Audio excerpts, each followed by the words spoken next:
Assalamualaikum warahmatullahi wabarakatuh. Ketemu lagi bersama Ibu di pelajaran ilmu hadis. Kita masuk ke materi ilmu hadis. Sebenarnya materi-materi yang akan kita pelajari di kelas 10 ini kalian telah mempelajari sebelumnya di Tsanawiyah. Nah, maka kita hanya mengulang saja atau mengingat-ingat kembali yang sudah lupa ya.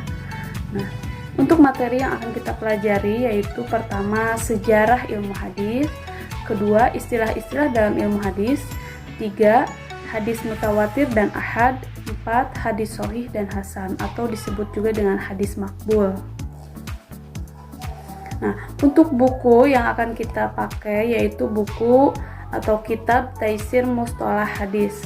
Nah, dalam kitab itu sebenarnya ada terjemahannya, Ibu sudah kirim linknya sebelumnya.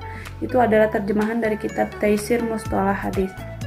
Langsung saja ke materi yang pertama yaitu sejarah ilmu hadis.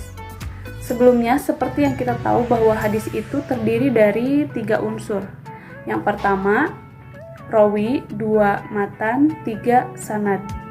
Rawi adalah orang yang meriwayatkan hadis. Meriwayatkan hadis maksudnya adalah orang yang menerima dan menyampaikan hadis. Maka jika ada seseorang yang menerima hadis tapi dia tidak menyampaikannya, maka tidak bisa disebut dengan rawi. Begitupun sebaliknya, ada orang yang menyampaikan sebuah hadis tapi dia tidak menerimanya dari siapapun, maka dia juga tidak bisa disebut rawi. Nah, tentunya orang yang menerima dan meriwayatkan hadis itu tentunya harus orang-orang yang pada zaman dahulu dekat zamannya dengan Nabi Muhammad. Jadi tidak mungkin kalau zaman sekarang itu ada yang namanya rawi ya. Itu hanya berlaku dulu-dulu saja. Nah, contoh misalnya Abu Bakar As-Siddiq. Abu Bakar itu kan beliau menerima hadis dari Nabi Muhammad dan menyampaikannya lagi kepada muridnya, kepada tabi'in. Maka dia bisa disebut rawi hadis. Kemudian yang kedua, unsur dari sebuah hadis itu adalah matan.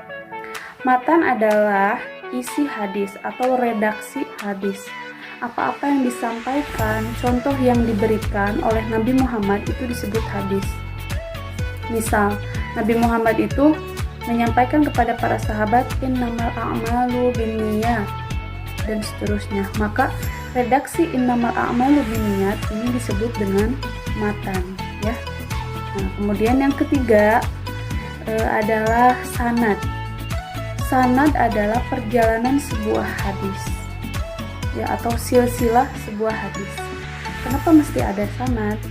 Nah, karena sanad itu kan sebuah hadis itu tidak semata-mata sampai begitu saja dari Rasulullah ke orang-orang zaman setelahnya. Tentunya ada perjalanan dari dari masa Nabi Muhammad, masa sahabat tabi'in. Nah, maka perjalanan itu disebut dengan atau silsilah-silsilah itu disebut dengan sanad ya. Nah, kemudian pada zaman dahulu hadis itu belum ada pembukuan ya, belum ada pembukuan dulu. Awalnya hanya Al-Qur'an saja yang dibukukan karena jika hadis dibukukan takutnya tertukar dengan Al-Qur'an. Awalnya ada kekhawatiran. Nah, kemudian ilmu hadis juga belum ada disiplin ilmu yang membahas tentang rawi, matan, sanad, makbul, mardu dan lain sebagainya. Nah, mulai muncul itu pada abad ke-4 Hijriah.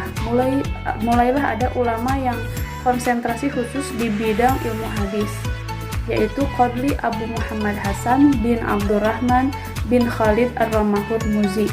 Beliau menyusun sebuah kitab yang berjudul Al-Muhaddisul Fasil Bainar Rawi wal Wa'i. Nah, jadi kesimpulannya bahwa sejarah ilmu hadis itu munculnya pada abad ke-4 Hijriah oleh tadi Ar-Ramahur-Muzi yang berjudul kitab Al-Muhaddisul Fasil Bainar Rawi wal Wa'i.